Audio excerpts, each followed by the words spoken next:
하나님의 말씀의 강론에 들어가기 전에 저를 따라해 주셨으면 고맙겠습니다. 성경은 하늘의 책이다.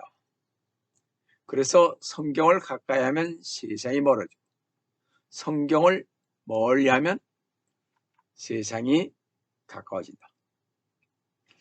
오늘도 주님 안에서 여러분과 함께 은혜의 말씀을 나누려고 하는 것은 아까 봉독해온 하나님의 말씀인 킹제임스 성경 요한계시록 17장 6절로서 마지막 때의 성경을 여는 종말론 강해 117번째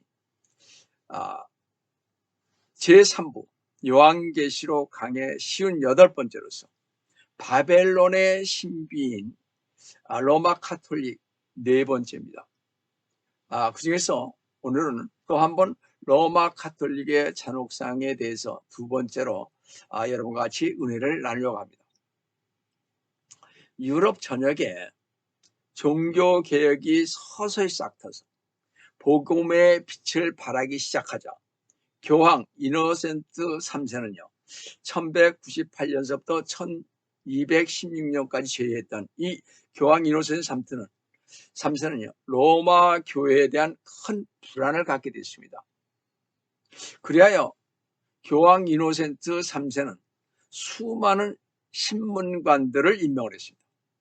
이 신문관들은 로마 카톨릭 교도들로서 종교개혁자들이라고 칭하는 소위 이단들을 신문하고 체포하고 벌을 주는 사람들이었습니다. 이 신문관들의 우두머리는 도미니크였습니다.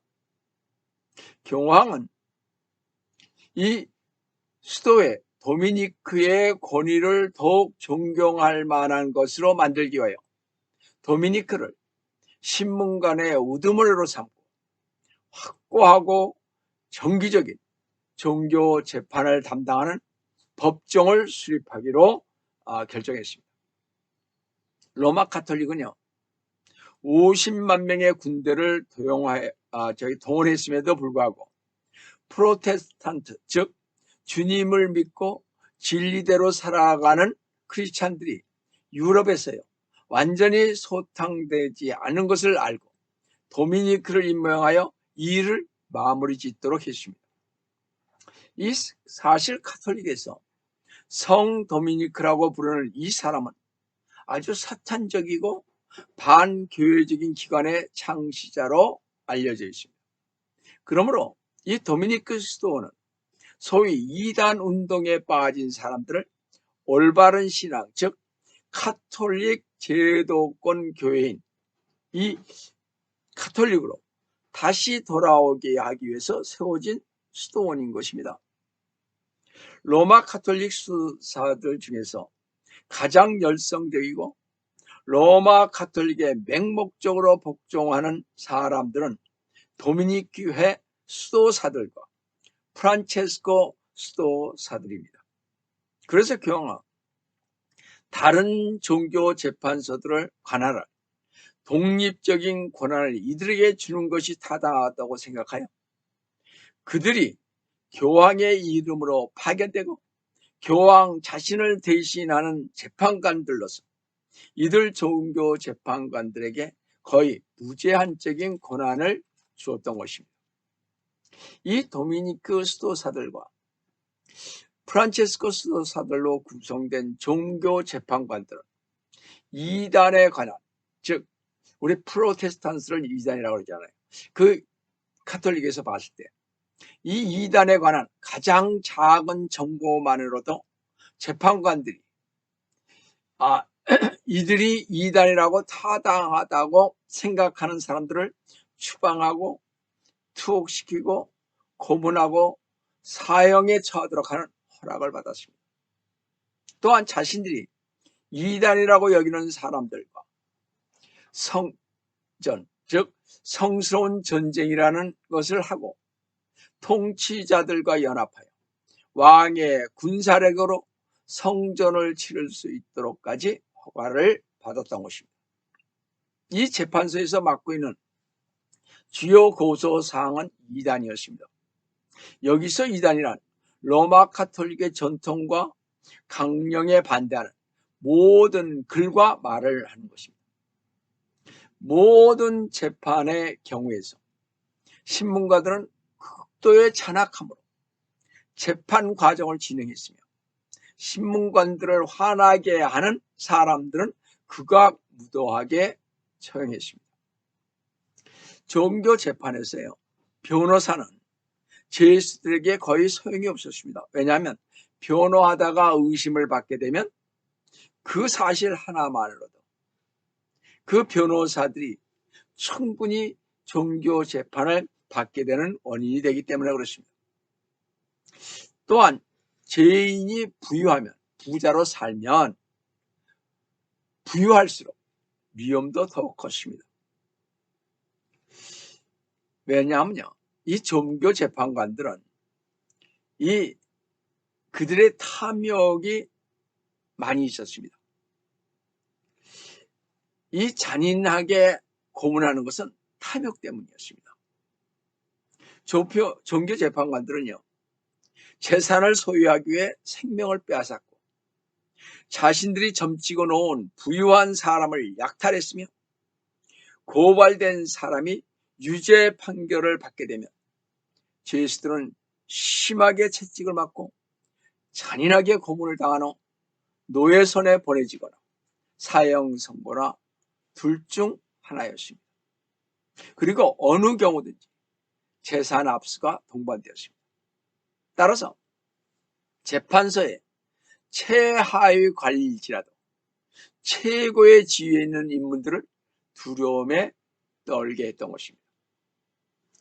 교황 이노센트 3세 때 100만이 잔악하게 죽임을 당했습니다. 이렇게 유럽의 각 종교 재판소가 로마 카톨릭으로 세워졌는데, 이는 로마 카톨릭의 신앙과 행위에 역행하는 유럽의 모든 사람들을 말살할 목적으로 세워졌던 것입니다. 이 유럽에서의 종교 재판은 1229년서부터 1234년에 절정을 이뤘으며 이 카톨릭 도살장은 13세기를 거쳐 16세기까지 살인과 약탈과 고문을 멈추지 않았습니다. 스페인에서는 1820년까지 종교 재판소가 존속했습니다. 지난주에 보았듯이 17세기는 1641년 아일랜드의 카톨릭은 10월 23일은 예수회를 설립한 이그나티우스 로요라 기념일을 그리스도인들 학살의 날로 정하여 하루에 15만 명을 죽였습니다. 어디에서? 아일랜드에서. 그리고 카톨릭의 신앙과 전통을 반대하며 진리의 말씀인 성경대로 믿는 크리스찬들은 땅에요, 목만 내놓고 매당된 채로 굶겨 죽였습니다. 어떤 사람들은요, 몸이 찢어져서 유혈이 낭자한 몰골로 카톨릭 미사에 끌려간 다음에 죽었습니다. 또 어떤 사람들은요, 톱으로 잘려서 몸이 2개로 쪼개지고 그의 부인들은 목이 잘려나갔고 어린아이들은 골이 깨져 죽으면 돼지우리에 던져서 돼지밥이 되게 했습니다. 또 어떤 그리스도인들은 허리에 줄을 묶고 말이요, 이 말들이 시궁창을 달리는 동안 질질 끌려다니다가 죽었습니다. 수만 명이 팔과 손, 다리를 잘렸으며 그 상태로 피를 흘려 죽어갔고, 이 티론 지방에서는요, 하루에 300명이나 물에 빠뜨려 죽이고 5-60명이 집안에 있으면요, 한 짐에 감금한 채 불에 타 죽였습니다. 그들은 갖은 고문을 가하면서도 매 순간마다 자, 이래도 카톨릭 미사를 드리지 않겠는가 물었습니다. 숨이 거의 끊어져 가는 성도들에게 악을 쓰며 성인들에게, 우리가 전에 배웠죠, 카톨릭에서 세운 성인들이 있지 않습니까? 이 성인들에게 기도하라고 했으며 그때마다 크리스천 아니요 하면서 순교했던 것입니다. 주 예수 그리스도님을 부인하는 가톨릭 마피아단인 수도승들, 신부들, 주교들, 교황들이 종교 재판을 통하여 자행한 온갖 고통과 고문과 살인은 이루 말할 수 없는, 인간으로서는 상상할 수 없는 끔찍한 일을 저지르면서 눈 하나 깜짝하지 않은 자들이었습니다. 성도 여러분, 얼마나 가톨릭이 끔찍한지 이 고문의 실상을 한번 말씀드려 볼 거예요. 제가 한번 말씀드려 보겠습니다. 잘 들어보세요. 얼마나 처참한지. 끓는 기름과 부르는 끓는 기름에다가 이나 타르를 몸에 부어가지고 불을 붙이고요. 뼈의 관절을 잡아 늘리기도 하고, 발바닥을 막대기로 갈기며, 또 어떨 땐 창자를 빼서 그 창자를 사람을 끌고 다녔습니다. 얼마나 잔인합니까? 창으로요, 여자를 가랑이에서 목까지 쑤시고, 이마를 쇠사슬로 쪼여서 눈이 빠져 이렇게 나오게 하며, 인드로 여자의 앞가슴이나 남자의 생식기를 지지기도 했습니다. 그뿐만 아니라 가위로 여자의 앞가슴을 드러내고, 강판으로 살을 긁어낼 뿐만 아니라 혀를 끊어놓고 입술과 코, 귀, 손가락, 발가락을 자르고 뼈를 하나씩 부러뜨리고 입안에 화약을 넣고 불을 붙이며 가죽끈으로 묶어서 산채로 관에 넣어 생매장하고 바늘과 철사로 살을 쑤시는 것 등등 이루 헤아릴 수 없는 고문을 가했습니다. 상상을 초월하는 고문을 가했습니다. 아마도 대환란 때에도 이렇게 잔인하게 죽일 것입니다. 특히 휴거되지 못한 성도들과 666을 받지 않은 자들을 위해서 아마 이렇게 할 것입니다. 자, 이 지옥의 창녀인 교회인 가톨릭은 러시아 혁명을 도와 1920년에서 1940년까지, 또 독일의 나치즘인 1933년부터 1945년까지도 그 가증스러운 범죄를 중단하지 않았습니다. 성도 여러분, 분명히 명심할 것은 지금 가톨릭은요, 자신의 교회의 자녀들이 요한계시록 17장 6절에서도 하나님의 말씀을 믿고 따른 크리스찬들인 자녀들의 피를 어떻게 흘리게 해야 되는지를 가르치고 있다는 것입니다. 계시록 17장 6절을 보시면, 또 내가 보니 그 여자가 큰 바벨론이요, 그 땅의 창녀들과 가증한 것들의 어미인 가톨릭은요, 여기 17장 5절에 나온 말씀대로 성도들의 피와 예수의 순교자들의 피에 취하였더라 했습니다. 지난 1700년 가톨릭은 피 흘림 속에서 생성되어 피 속에서 뒹굴었으며 피로 갈증을 풀었기에 로마 가톨릭의 진정한 역사는 피로 기록되었던 것입니다. 가톨릭의 종교재판소의 탄압으로 인해 가톨릭의 정치적, 종교적 지배가 나라와 국민들을 도탄에 빠뜨린다는 것을 정치 지도자들, 지식인들, 국민들은 자각하게 되었습니다. 가톨릭의 공포정치와 지배와 성직자들의 부정부패와 탐욕에서 벗어나기를 열망하는 가운데 민족주의 국가들이 성립되고 민주주의가 고개를 그때서부터 들기 시작을 했습니다.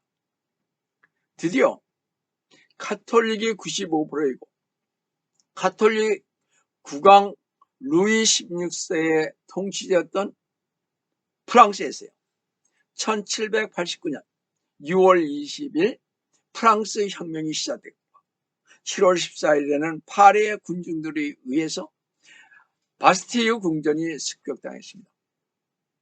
또 1791년 6월 21일 국왕 루이 16세가 그리고 그 가족은 1793년 참수형에 처했습니다.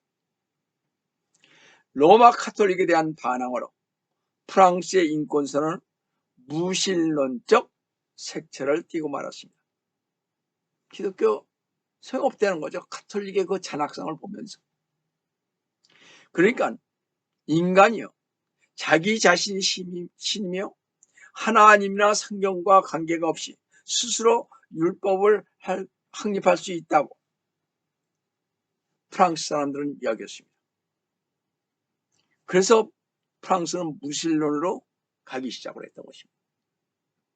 이 무신론은 카톨릭에 대한 반항으로 나타난 것입니다.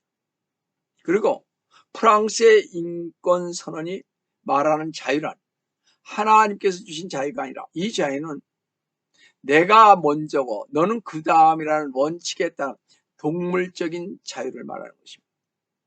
이렇게 프랑스 혁명에서는 사람을 죽이는 수단으로서 세 가지 기막힌 어휘가 등장했는데 그것은 바로 자유, 평등, 박해였습니다. 그러나 프랑스 혁명을 통해 누구나 자유를 얻지 못했고 그 누구도 평등을 누리지 못했으며 혁명 지도자들의 박해 정신은 죽고 죽이는 싸움을 벌이는 결과만 낳게 됐습니다. 프랑스 혁명은요, 1917년 볼세비키 혁명, 즉 러시아 공산혁명까지 유럽에서 계속된 일련의 현상들의 시작이 되기 시작을 했습니다. 이 모든 혁명은 카톨릭 교회의 통제하였던 군주에 대항하여 일어난 혁명이었습니다. 프랑스와 유럽의 대부분의 나라들은 로마 카톨릭이었고 러시아의 경우는 그리스 정교였죠. 우리가 알아야 할 것은요, 1610년부터 1789년 사이에 모든 프랑스 왕들은 로마 카톨릭 신자로 로마 교황청에 복종하지 아니하면 파문이나 매일 정해진 시간에 하나님을 찬미하는 교회, 공적이고 공통적인 기도인 성밀도 금지의 고통을 당한다는 위협 속에서 로마 카톨릭의 권위에 순복하였던 그런 자들이었습니다. 따라서 혁명이 일어난 원인은요, 부패한 성직 계급과 부패한 카톨릭 교회가 부패한 국왕과 부패한 정부와 더불어 스스로 멸망을 초래한 것을 알 수가 있습니다. 이로 인해 민족 국가들의 성립과 민족주의, 애국주의, 민주주의가 일어나기를 시작을 하자 교황과 로마 카톨릭 당국자들은 이들 민족, 애국, 민주주의 국가들을 전복시키고 어떻게 하면 그 통치자들을 로마 카톨릭으로 대체하여 그 정부를 옛날처럼 다시 통치할 수 있겠느냐 하는 것이었습니다. 이 1600년서부터 현재까지의 모든 카톨릭의 지도층과 교황의 노력은요, 이 한 가지 목적에 집중되어 있습니다. 어떻게 하면 이 통치자들을 로마 국가들에 통합시키느냐, 그 정부를 어떻게 우리 로마 카톨릭이 통치할 것인가, 이것만 꿈꾸고 지금까지 오고 있는 것입니다. 따라서요, 현재 이르기까지 유럽, 중남미, 카톨릭의 숫자가 많은 국가에서는 외교 정책, 경제 정책의 배경에는 항상 바티칸 당국이 있었습니다. 자신들의 지배권을 확보하려는 전략을 항상 쓰고 있다는 것입니다. 프랑스 혁명으로 인해서 타격을 받은 이 교황청은요, 프랑스의 인접국인 비록 대부분이 루터 교파인 독일 제국을 통하여 자신들의 유럽의 지배권을 확보하려는 전략을 세웠습니다. 마침 그때에 교황 선출이 있었는데요. 오스트리아계 독일인들은 독일을 지지하는 교황을 원했습니다. 전체 추기경들이 오스트리아 황제인 프란시스 조셉의 뜻에 따라 1903년 8월 4일 아침에 비오 10세인 사르터 추기경이 교황으로 선출되었습니다. 이 로마 교황청은 오스트리아 황제인 프란시스 조셉을 선동하여 세르비아를 침공한 것을 조명했죠. 여경은 한대로 1914년 6월 28일 유명한 그 사라예보 프란츠 페르디난드 대공을 암살하는 사건이 발생했습니다. 장차 오스트리아 황제가 될 황태자를 세르비아인이 죽였으니 세르비아의 전쟁을 오랫동안 기다려온 오스트리아에게 전쟁의 구슬을 주었던 것입니다. 이 사라예보의 암살 사건이 전쟁을 일으키기 위한 구실이었다는 증거로서 세르비아와 오스트리아가 전쟁을 하게 되면 어떻게 독일의 군사적 지지를 얻기 위한 목적으로 비엔나 외교문서가 작성되었고요. 이것은 오스트리아 황제의 암살이 있기 전에 이미 작성되었던 외교문서였습니다. 암살 직후 어떻게 됐어요? 그래서 독일의 황제 윌리엄 2세에 의해 승인되었고 오스트리아와 독일이 연합을 하여 세르비아를 침공하기 위해서 이미 모든 것은 준비해 놨던 것입니다. 그러니까 사라예보에서 이 황태자를 살인하게 된 것은 우연의 일치가 아니라는 것입니다. 여하튼 오스트리아에서의 로마 카톨릭의 권위는 막강했습니다. 교황청에서는 독일에서도 똑같은 권위를 세우기 위해 활동 중이었습니다. 로마 교황청의 사주를 받은 독일의 카톨릭 정당이 있는데 그 첸트림 당은요. 리버당스의 지도 아래 독일 정부의 군사 식민 정치를 지지했습니다. 1914년 독일의 추기경 푸르비르트는요. 교황이 큰 희망을 들 수 있는 단 하나의 국가는 독일이라고 말했습니다. 결국 1914년 저희가 잘 아는 제1차 세계대전이 터졌고 전쟁에 돌입한 이 캐톨릭의 젠티룸 당은요. 독일의 그 젠티룸 당은 말하기를 전쟁이 그 원인이 독일 지도자들이 순수하고 도덕적으로 성실하게 만일 이 전쟁이 정당한 것이라면 독일과 오스트리아와 관련된 이 전쟁은 위대한 전쟁이 된다고 말했습니다. 카톨릭이 그렇게 얘기한 거예요. 자, 1914년서부터 14년 7월 28일부터요. 1918년 11월 11일까지 4년 4개월간 계속된 끔찍한 세계 제1차 대전 전쟁을 수백만의 그리스도인들이 시체 안치소에 던져졌고 유럽의 젊은이들은 희생됐습니다. 이렇게 로마 카톨릭은요. 독일과 오스트리아 정부를 조정하여 독일로 하여 세르비아를 진격하여 러시아 종교회의 성도들을 무참하게 죽였습니다. 전쟁의 결과 어땠습니까? 사망자만 1000만 명이 나왔습니다. 부상자가 2000만 명이요. 실종자가 800만 명. 수많은 사람들이 죽게 되었습니다.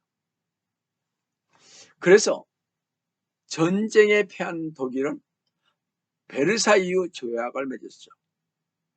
첫째, 독일은 배상금 1320억 마르크를 금으로 갚아라 그랬습니다. 둘째, 독일은 알자스 로렌을 프랑스에게 도로 내놔라. 영토를 할양하라 그런 거죠. 셋째, 독일은 모든 해의 식민지를 포기하라. 다섯째, 독일은 동프레이스, 지금의 폴란드죠. 그것을 떼어 폴란드를 독립시켜라. 등등의 조약은 독일을 붕괴시키기 전까지 갔습니다.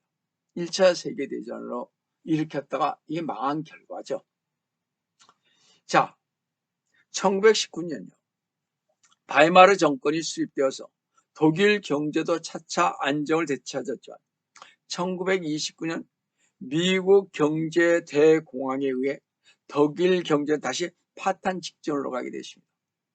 그리고 대공황이 일어난 1929년 히틀러가 이끄는 나치당이 등장을 했습니다.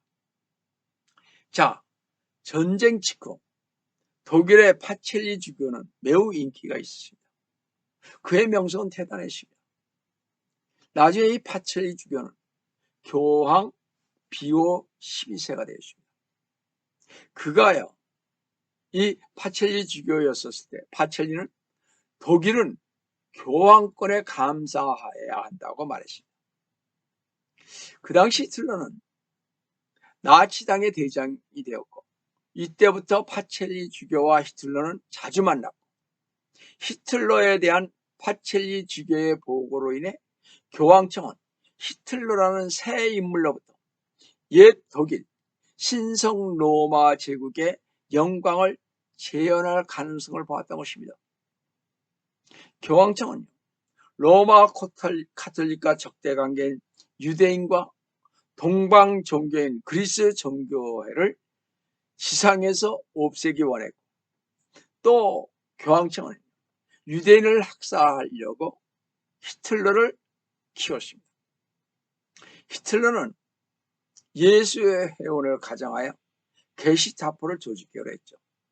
따라서 히틀러는요, 카톨릭이 위해서 그의 전 생애를 걸 수 있는 새로운 인생의 목표를 찾아냈던 것입니다. 그 당시 히틀러는요, 시골 마을과 도시를 순회하면서 카톨릭과 적대 관계를 유지하는 프랑스 혁명 때문에 프랑스를 아주 멸시했습니다. 히틀러는.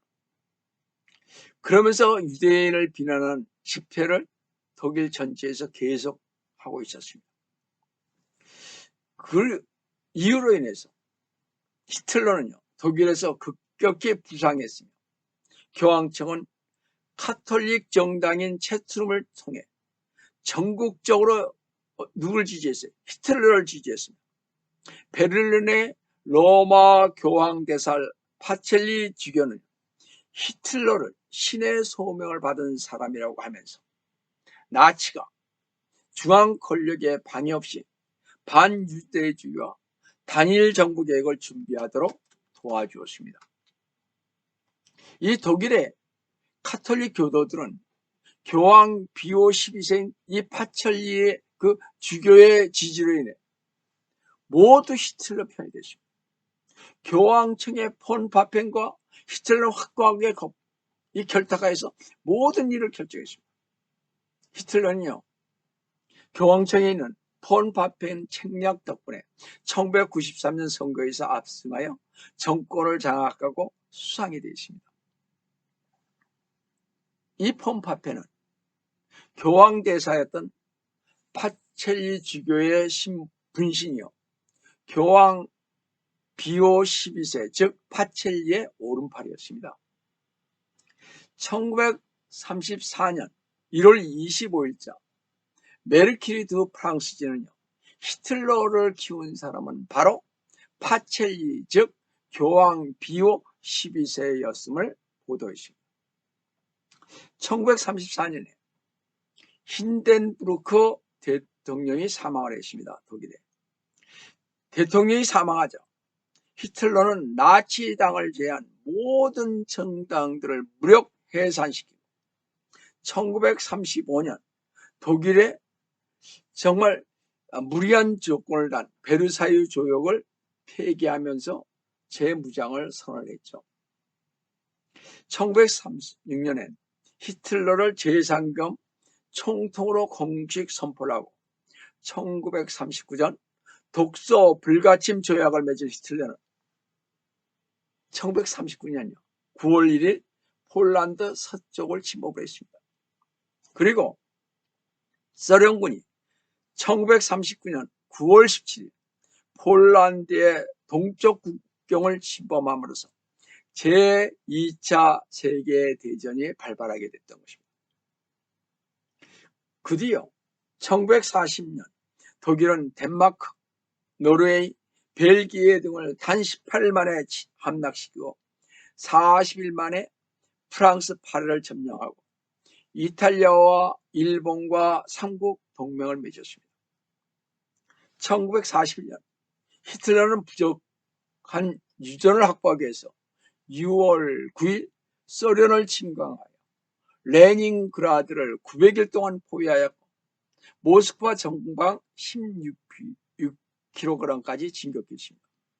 이때 소련은 자그마치 얼마나 죽었냐? 2천만 명에 달하는 사상자가 발생했습니다. 히틀러가 유럽을 완전히 장악하여 지배할 때 교황청은 정복한 나라에서 카톨릭 체제를 통해 사람들의 정신을 지배하는 목적을 가지고 있습니다.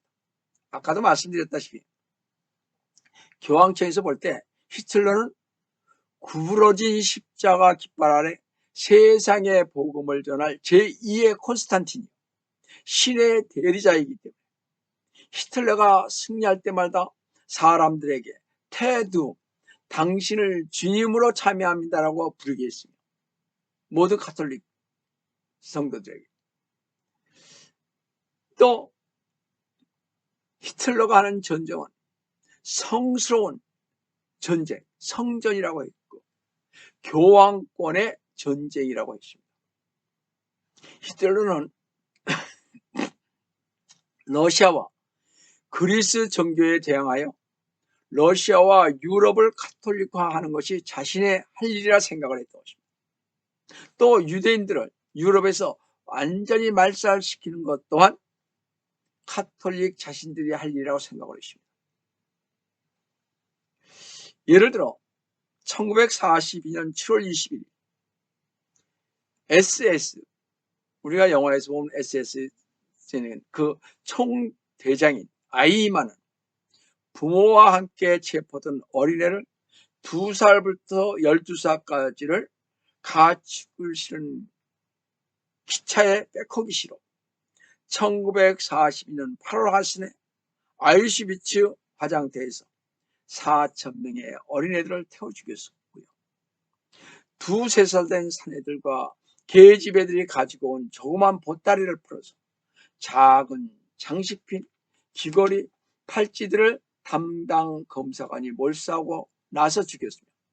또 가스리나 화장터의 그 가마에 의해 갑작스런 죽음을 당한 사람들이 1,500만 명이었습니다. 이 밖에요. 죽을 때까지 노예로 일하는 점차적으로 죽은 희생자가 1,000만 명이었습니다. 가톨릭 계열의 프랑스 신문인 라크루아지의 1951년 7월 7일 기사인데요. 유엔의 통계에 의하면 제2차 세계대전 때 3,200만 명의 사람들이 전쟁터에서 죽었고요. 2,500만 명이 포로 수용소에서 죽었습니다. 2,900만 명이 부상당했습니다. 2억 124만 5천 명의 사람들이 전 재산을 잃었다고 그랬습니다. 따라서 2차 세계대전 당시 5년간 독일, 이탈리아, 일본은요, 유럽과 아시아에 있는 사람들의 인간의 권리를 무시한 채 미치광이 같은 범죄를 저질렀던 것입니다. 성도 여러분, 독일에서 악명 높은 정치기관인 나치 친대와 이 게슈타포인 비밀 경찰과 독일 그 경찰의 총통이었던 쿠르트 아인리 히물러의 관계를 보면 캐톨릭과 깊은 연관이 있습니다. 그러니까 가만히 잘 보세요.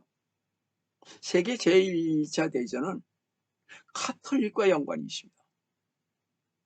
그래서 카톨릭은 무서운 것입니다. 왜 이들이 그러냐면요. 연관이 있는 이유는요. 예수의 신부인 삼촌 히물러는 궁중의 참사 의원이었고 예수의 수장인 할케 본 레도콥스키의 눈과 팔다리를 역할했고요. 또 히물러의 형은요, 베네딕터 그 수도회의 수도사였고, 아버지는 가톨릭 학교 교장이었던 것을 봐 예수의 신분인 삼촌의 영향이 컸다는 것입니다. 이 SS 시대의 중심에는 특별 기관이 있었고, 가톨릭 사제들이 거의 모든 요직을 차지했습니다. 그리고 이 사제들은 SS 장교 제복을 자랑스럽게 입고 다녔습니다. 사제들이 말이죠. 예수의 수장인 검은교황 레도콥스키 계획은 합스부르크 계획이란 명칭으로 알려졌는데, 이 계획은요, 합스부르크 황제가 포함되면 좋지만 그렇게 되지 않더라도 중유럽과 동유럽의 가톨릭 국가를 연합하려고 하는 계획으로서 260대 교황 비오 12세가 된 파첼리 추기경도 자신이 젊었을 때의 꿈이었기에 이 계획에 협력을 했습니다. 히틀러는요, 이 계획을 모든 가톨릭 국가들을 독일에 굴복시킴으로써 이루어 나갔고, 예수는 이 나라들을 하나의 중앙제국으로 세울 구상을 가지고 있었습니다. 제1차 세계대전 때의 전범들을 이유한 누렌베르크 재판은 인류 역사상 가장 잔악한 전범들이 출두한 가장 규모가 크고 무시무시했던 재판인데, 청년 시절 폰 파펜의 SS에 복무했던 오토 올렌도르프 장군은 증언하기를요, 소련을 공격하기 앞서 모든 유대인들을 도살할 임무를 띈 SS의 특수 전투대원들이 독일 정규군에 배치됐습니다. 또 아이들을 포함해서 유대인을 제거하라는 명령을 받았다고 이때 그 오토 올렌도르프 장군이 증언했습니다. 그리고 올렌도르프 장군에 속해 있고 우크라이나의 그 독일 제2군에 편성된 아인자츠크루페 부대는요, 전쟁 첫 해만 9만 명을 살해했습니다.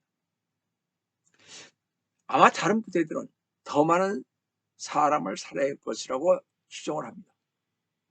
그러면서 계속 증언하기를, 희생자들의 모든 개인 재산은 한 곳으로 모아져 베를린 독일 재무부나 RSH 게시타포와 비밀 경찰의 그 주요 사무실로 보내졌습니다. RSHA로 보내졌다는 거죠. 이 조르주 조리아 씨는요, 단치크에 세워진 건강연구소 건물 안에서 독일인들이 폐전 직전까지 사람의 신체에서 추출한 지방으로 4 내지 5kg의 비누를 만들었다고 증언했으며, 사람들을 생체 실험했으며, 한겨울에 노동력이 필요한 곳에 벌거벗겨 행군시켰으며, 어린아이들을 석유를 뿌린 장작더미에 던졌으며, 아이의 비명소리를 엄마들이 들어야 했습니다. 참으로 참혹하게 벌어진 일입니다. 유고슬라비아에서는요, 그리스 정교의 신자들이 가톨릭으로 개종하지 않은 수십만의 정교회 신자들을 죽였습니다. 자센노파코 수용소에서만 20만 명이 죽었는데, 끔찍한 학살을 지휘한 사람 필리포 피트히로서 가톨릭 사제이며 이곳의 소장이었습니다. 가톨릭 사제입니다. 그는요, 이 가톨릭 사제는 매일 감옥 안을 순시하면서 여자와 아이들을 목을 베었고, 그의 부하들은 도끼로 찍어 죽였으며, 개울과 하천들을 피로 붉게 만들었고, 팔이 잘리고 토막난 시체들은 질비했으며, 시체들은 땅에 묻히지도 못한 채 강물 따라 이리저리 떠다녔습니다. 그 당시 우스타샤 군인들은 희생자의 눈을 파내어 전리품으로 화환처럼 만들고 가방에 넣고 다녔습니다. 바구니에도 같이 차 있었는데요. 안테 파펠리트이는 20kg의 사람의 눈을 우스타시 군대가 보냈다고 자랑을 했습니다. 그런데 이 우스타시 군대의 우두머리는 거의 모두 누군지 아세요? 수녀와 사제들로 구성되었다는 사실입니다. 무서운 얘기입니다. 성도 여러분, 제2차 세계대전 때 히틀러와 나치가 유대인과 집시들을 대학살한 홀로코스트, 그리고 그리스 정교의 대학살은 일어났지만 이 모든 것들은요, 아마 세계 4차 대전인 대환란 때 일어날 야곱의 환란의 모형일 것입니다. 이런 끔찍한 일이 대환란 때 일어날 것입니다. 그렇기 때문에 여러분들은 대환란의 때에 들어가시면 안 되고 휴거받아야 하는 것입니다. 지금은 그런 때입니다. 준비할 때입니다. 주님한테 가려는 사람들은. 자, 히틀러는요, 전 세계 유대인의 3분의 1, 유럽 유대인의 3분의 1을 학살하고 죽였습니다. 제2차 세계대전의 홀로코스트는 대환란 때에 일어날 3차 세계대전 때 짐승 적그리스도가 유대인과 그리스도인들을 학살하고 죽일 것의 모형이라는 사실입니다. 성도 여러분, 로마 카톨릭은 이렇게 두 얼굴을 가졌는데 개신교 국가에서는 온순한 양으로, 카톨릭 국가에서는 잔인한 늑대처럼 군림하면서 뒤로는 개신교들에게 배타적이고 잔인한 모습을 하고 있다는 것입니다. 두 얼굴을 가진, 구원받지 못하면서도 마치 선행을 향하는 자들처럼 로마 카톨릭은요, 종교에 대해 거짓말하고 문서를 위조하고 조약을 파기하고 재산을 훔치고 암살 음모를 꿈꾸며 타협하며 사기와 속임수를 일삼으면서 자신의 욕심과 목표를 이루려고 지금도 날뛰고 있는 자들인 것입니다. 성도 여러분, 주 예수 그리스도님께서 마태복음 24장 21절과 24절에 이렇게 말씀하셨습니다. 이는 그때 대환란이 있으니 그와 같은 것은 세상이 시작된 이후로 지금까지 없으면 또 결코 없을 것이기 때문이에요. 24절, 거짓 그리스도들과 거짓 선지자들이 일어나서 할 수만 있다면 그 택함 받은 자들을 미혹하라고 경고하신 거짓 종교인 카톨릭에 대해서 충분한 경각심을 갖기를 원합니다. 이번 설교를 통해서 말이죠. 우리가 유럽의 역사를 보면 로마 카톨릭은 피 흘림 속에서 생성돼요. 피 속에서 뒹굴었으며 피로 갈증을 풀었습니다. 로마 카톨릭의 진정한 역사는 피로 기록되었다는 것입니다. 앞으로 인류 최후의 대학살이 로마 카톨릭에 의해 제2차 세계대전보다 더 잔악하고 끔찍하게 정말 준비 중인데 세상이 모르고 있다는 것이 참 저로 하여금 정말 가슴을 아프게 합니다. 성도 여러분, 로마 카톨릭은요, 과거나 현재나 미래에도 변하지 않을 것입니다. 로마 카톨릭 식구들을 하루빨리 거기에서 빠져나오기 위해 기도하시는 우리 성도 여러분 되시기를 주님의 이름으로 축원드립니다.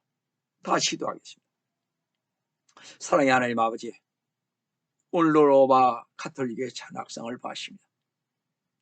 로마 카톨릭은 온순한 것 같고 정직한 것 같지만 그 이면에는 주님, 이 세상을 하나로 묶어서 자기들의 그 종교 집단에 속하기를 원하고 있습니다. 주님, 과거에도 그랬고 현재에도 그렇고 앞으로도 이 가톨릭은 음모술수에 강한 그러한 종교 집단입니다. 주님, 저희들 이번 기회를 통해서 더욱더 각성하고 깨달아서 가톨릭의 그 잘못된 실상을 바로 알고 나가서 그 알지 못하는 사람들을 위해서 기도하며 그들에게 이것을 가르쳐서 그들로 하여금 로마 가톨릭을 나오게 하여 정말 역사는 그러한 역사가 이루어지기를 원합니다. 주님, 오늘도 저희와 함께 해주시면 감사하고 주의 말씀 받들어 간절히 기도드리옵나이다.